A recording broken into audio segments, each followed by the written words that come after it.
নৈতিক স্খলনের দায়ে সাতক্ষীরা ৪ আসনের এমপি গাজী নজরুল ইসলামকে বহিষ্কার করেছে বাংলাদেশ জামায়াতে ইসলামী।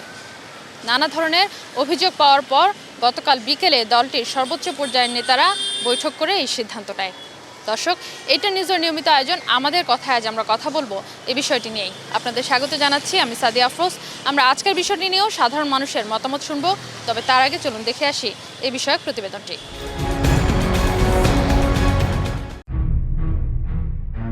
শেষ পর্যন্ত সাতক্ষীরা ৪ আসনের সংসদ সদস্য গাজী মোহাম্মদ নজরুল ইসলামকে বহিষ্কারই করল জামায়াত ইসলামী। বুধবার জামায়াত ইসলামের কেন্দ্রীয় নির্বাহী পরিষদের জরুরি বৈঠক ডেকে এই সিদ্ধান্ত নেয় দলটি। গত সোমবার রাতে সংসদ সদস্য গাজী নজরুল ইসলামের ব্যক্তিগত মুহূর্তের একাধিক ভিডিও সামাজিক যোগাযোগ মাধ্যমে ছড়িয়ে পড়ে। এসব ভিডিওতে এক তরুণীর সঙ্গে জামায়াত ইসলামের এই সংসদ সদস্যকে ঘনিষ্ঠভাবে দেখা যায়। এরপরই এটি টক অব দ্য কান্ট্রিতে পরিণত হয়। যদিও ভিডিওতে থাকা তরুণীকে তার দ্বিতীয় স্ত্রী দাবি করেন গাজী নজরুল ইসলাম। এরপরে সবার নজর ছিল জামায়াত ইসলামী থেকে এই ব্যাপারে কী সিদ্ধান্ত আসে। বুধবার বিকেলে এক সংবাদ বিজ্ঞপ্তিতে দলটি জানায়, সাতক্ষীরা ৪ আসনের সংসদ সদস্য গাজী নজরুল ইসলামকে নিয়ে বিভিন্ন সংবাদ মাধ্যমে প্রকাশিত খবরের পর সাংগঠনিক তদন্তে তার নৈতিক স্খলন প্রমাণিত হয়েছে। তাকে জামায়াতের গঠনতন্ত্রের ৬২ ধারা অনুযায়ী দল থেকে বহিষ্কারের সিদ্ধান্ত হয়েছে। সাতক্ষীরা ৪ আসনের সংসদ সদস্য ব্যাপারে যে অপরাধটি তদন্তের মাধ্যমে প্রমাণিত হয়েছে সেটাকে নৈতিক পদস্খলনজনিত হওয়ায় সাংগঠনিক গঠনতন্ত্রের ৬২ নম্বর ধারা অনুযায়ী তাকে দল থেকে বহিষ্কারের সিদ্ধান্ত নিয়েছে। গাজী নজরুল ইসলামকে সংগঠন থেকে বহিষ্কারের বিষয়টি নির্বাচন কমিশনকে অবিলম্বে জানানোর সিদ্ধান্ত নিয়েছে দলটি। পরবর্তী পদক্ষেপ নির্বাচন কমিশনে তার আইনগত বিষয় থেকে কী করবেন এটা ওনাদের। ৩ বারের এমপি গাজী নজরুল ইসলাম জামায়াত ইসলামীর কেন্দ্রীয় মজলিসে শুরা সদস্য ছিলেন। Rezon Foyez, ATN news, Dhaka. প্রতিবেদনটি দেখলেন, এবার চলুন শুনে আসি কি বলছেন সাধারণ মানুষ। বাংলাদেশ আসলে এমন একটা দেশ যেখানে আমরা এমপিদের কাছ থেকে যেরকম আচরণ প্রত্যাশা করি সেটা আমরা বেশিরভাগ সময় হতাশ হই। তো জামায়াতের এমপির বর্তমান যে এমপি যে কর্মকাণ্ডটা করেছে সেটা আসলে খুবই দুঃখজনক। একজন এমপি যে সমাজের একজন নেতৃত্বস্থানীয় থাকে তার কাছ থেকে এই ধরনের আচরণ যদি আমরা দেখি তাহলে ওনারা পুরো দেশকে কী লিড দেবেন, পুরো দেশের মানুষ ওনার কাছ থেকে কী মেসেজ পাবে সেটা নিয়ে আমরা আসলে শঙ্কা প্রকাশ করছি। একজন এমপি তার এরকম কার্যকলাপ এটা আসলে খুবই দুঃখজনক, এই জাতির জন্য দুঃখজনক। দল হিসেবে তাদের জন্য অবশ্যই লজ্জার। এবং কি বলবো, আমাদের একজন পার্লামেন্টের একজন এমপি একজন সংসদ সদস্যর কাছ থেকে এগুলো মোটেও প্রত্যাশিত না। এবং আমি মনে করি এর যথাযথ তদন্ত হওয়া উচিত যে আসলে পুরোপুরি ঘটনাটা কী ছিল এবং এখানে আসলেই উনি ওনার পাওয়ার অ্যাবিউজ করেছেন কিনা এবং সেই অনুযায়ী ওনার শাস্তি হওয়া উচিত। আমরা যদি একজন এমপি হিসেবে চিন্তা করি, এরকম পাওয়ারের অ্যাবিউজ করে কিংবা নৈতিকতা বিরুদ্ধ কাজ করে তিনি নৈতিকতা দিয়ে হয়তো ওনার এলাকার মানুষের সাপোর্ট উনি পেয়েছেন। তো উনি যদি এখনও ওই এলাকায় বহাল থাকেন তাহলে এটা ওই এলাকার মানুষের জন্য লজ্জার যে কেন তাকে ভোট দেওয়া হয়েছে। এই জন্য আমি মনে করি ওনাকে এমপি পদ থেকেও বহিষ্কার করা উচিত। একটা দল তো অনেক বড়, তো এটা জামাত হোক বা বিএনপি হোক অন্য যে কোনো দলই হোক, একটা দল তো অনেক বড়, তো দলের মধ্যে আসলে ভালো খারাপ মানুষ থাকবেই। তো যদি আসলে দলের মধ্যে থেকে কেউ আসলে এই জাতীয় ভুল করে ফেলে তাহলে দল থেকে বহিষ্কার করা এবং দল থেকে ব্যবস্থা নেওয়া উচিত, তার বিরুদ্ধে দল থেকে মামলা করা যেতে পারে। এবং হচ্ছে যে যেহেতু তারা যদি এরকম এমপি বা এরকম কোনো জায়গায় থাকে, দলীয় পদ থাকলে তো সেটা দল বহিষ্কার করে সেখানে হচ্ছে মামলা করতে পারবে। আর যদি এরকম জায়গা থাকে তাহলে সেটা হচ্ছে রাষ্ট্রের কাছে বা সরকার দলের কাছে বা প্রধানমন্ত্রীর কাছে আবেদন করা যেতে পারে যে তার এমপিত্ব নিয়ে নেওয়া হোক বা এই জাতীয়। তবে আমার কাছে মনে হয় তার আসলে পদত্যাগ করা উচিত। সে এই মুখ নিয়ে কীভাবে সংসদে যায় মানে আরেকবার কথা বলবে।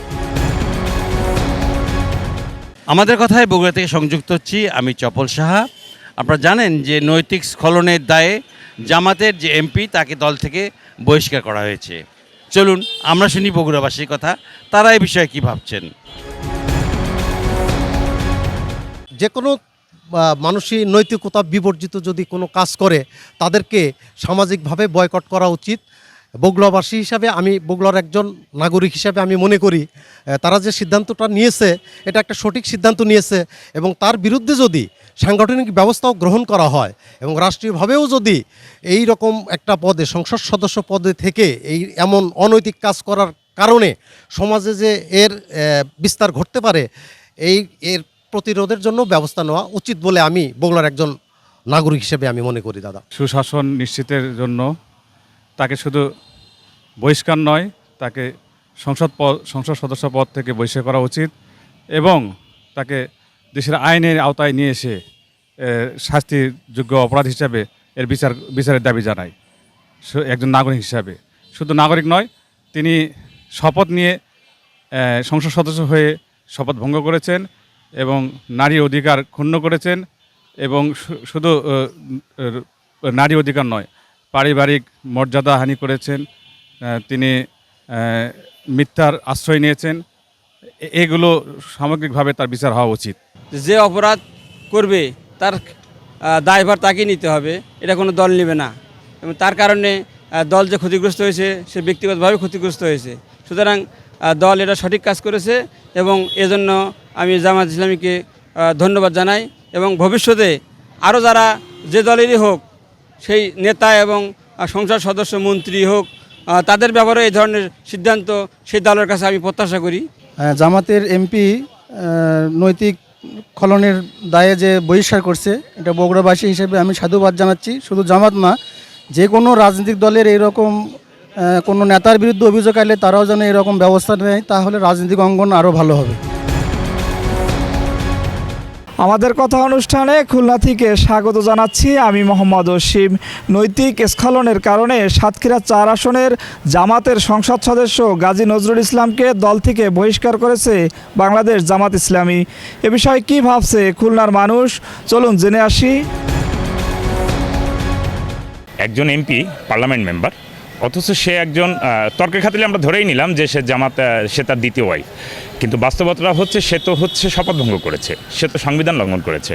কারণ বাংলাদেশের আইন অনুযায়ী 18 বছরের বাল্যবিবাহ, তো সেখানে সে যে কাজটা করেছে 16 বছরের একজন বা 14 বছরের একজন কিশোরীর সাথে বিয়ের ব্যাপারে যে কাবিননামা সে শো করেছে, অবশ্যই সে আপনার সংসদের যে নিয়ম এবং আমাদের যে সংবিধানের যে নিয়ম সে শপথ ভঙ্গ করেছে। আমরা চাই এ ঘটনার তীব্র নিন্দা এবং প্রতিবাদ জানাই। পাশাপাশি ওনার পার্লামেন্ট মেম্বারের থেকে ওনাকে বহিষ্কার করা হোক।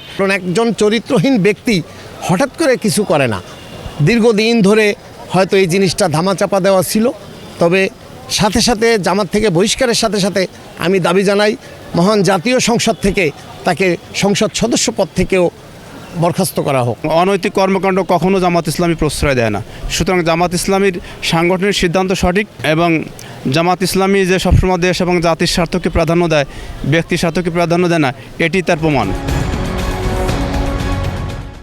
এই ছিল আমাদের কথার আজকের আয়োজন। আগামীকাল একই সময়ে আমাদের কথা হাজির হবে নতুন কোনো বিষয় নিয়ে। সে পর্যন্ত ভালো থাকুন আর থাকুন 18 নিউজে।